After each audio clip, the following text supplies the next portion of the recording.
photographed my first real event, and for the first time missing a shot wasn't an option.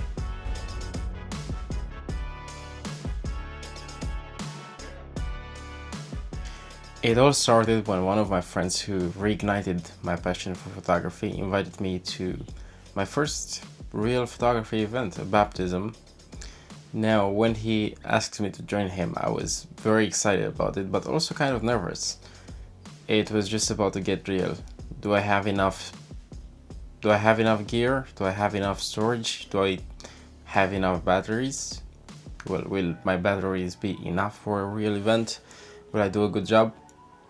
Will I get good pictures? Will I just be terrible at it? Will I survive the pressure of real people?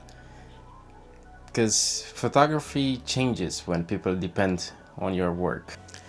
It was for the first time I was going to have real responsibility with my camera instead of just learning, practicing, just having fun. And for me it was just an unknown environment, something completely new. I don't usually go to these kinds of events in general, but as a photographer, it was my first time. I was excited and scared at the same time. I had a bunch of worries. It all ended up being much better than I was expecting.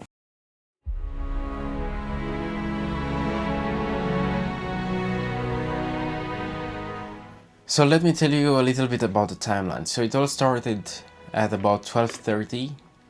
We went to church for the ceremony, the baptism ceremony. Now at the church, me and my friend were both surprised of how good the light was.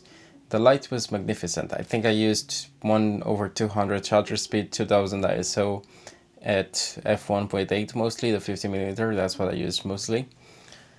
And most of the pictures actually came out overexposed, but they were easily fixable in post. It was pretty fun. I just got comfortable around the people I was going to take pictures of for the rest of the day. It was pretty nice. I got some pretty good shots I was quite proud of. Then we took a little 2-hour break after we were done with the ceremony, and that's where everybody moved on to the party. Now at the party the scene was a little bit different. The room was darker, light was warmer, and that's where I adapted a little bit. I increased my ISO. I tried to maintain the same shutter speed so I don't have blurry images of people just existing. We also set a photo op spot where I used one of my soft boxes. My friend used one of his soft boxes, and I used one of my golden reflective umbrellas. And for the party, that's where I actually got a lot more comfortable with the entire idea of photographing people. I started playing a little bit. I had much more time. We already got a lot of good shots so far in the day. So I started using the 24-105, started experimenting with it. I also started using my flash, my speedlight. I thought I understood how the speedlight works, how you are supposed to use it when you bounce light off the ceiling or different objects to illuminate people without blinding them and just getting soft, even light. I didn't really understand the physics properly until I actually got to shooting real people, the real subjects, practicing on the real work, that I understood how it works. And I ended up getting some beautiful shots. My friend showed me some tricks. We used the smoke machine to create haze in the room, then we bounced off the light from the flash to the ceiling into the haze, and it just created a beautiful effect. A little bit of blur from the haze and people just standing out, bright faces, even bright faces. It looked amazing. Then I started experimenting with my gimbal, used my microphone for good quality audio, started taking some POVs with my DJI Action 6, and I just had a bunch of fun. It was much better than I was expecting it to be. I was excited about the idea. I was very scared about the idea. I was trying not to show it at all to my friend, but the best way to get over that anxiety is to just go out there and do it. It ended up being amazing, actually. I ended up having an amazing time.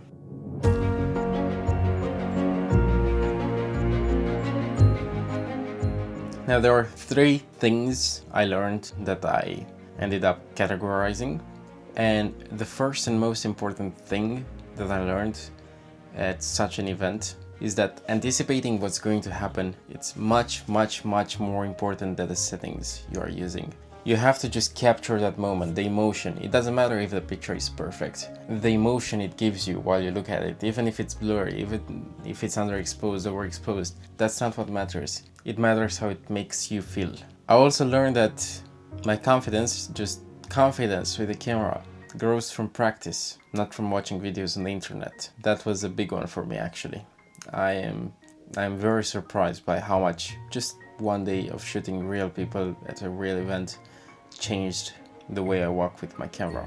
And the third thing, I might have mentioned earlier, I might have not, I'm not sure, but during the entire event I've shot about 3,500 pictures, which is a lot for 12 hours. I got so many shots of people doing literally the same thing.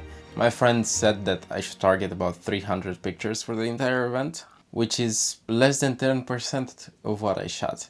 I didn't really understand at first when he was telling me why it's a bad thing that I took that many pictures.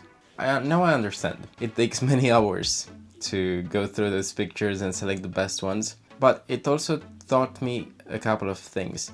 Now, I took pictures of basically everything that was happening. At first I thought it was a good idea because more pictures means more good pictures, right? Because out of those, I don't know, 3,000 pictures, a much higher percentage was going to be good pictures, pictures in focus, correctly exposed, right? But no, it's not about that. As you become a better photographer, those bad shots happen less and less often. You understand how the camera works, you understand how light works, you understand how to react quicker, you understand what's happening much faster and you react to it. But the most important thing that overshooting taught me is which moments actually matter, which moments actually show the most emotion, and which ones the client is actually going to love. It's not always about the best light, the best composition, the best colors. It's about the emotion.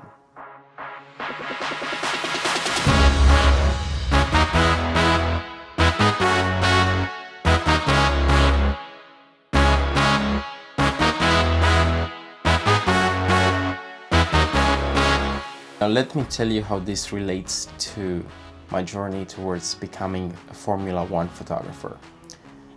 This wasn't motorsport, this wasn't Formula One, there were no racetracks, but it was just as important. The same rules in photography applied to both motorsports and events such as this one. And for me personally, it's proof that I'm moving forward, one small experience at a time. Every shot teaches me something new, and every shot builds confidence. And maybe this is just how the journey really starts. This brings me one step closer to the photographer I want to become.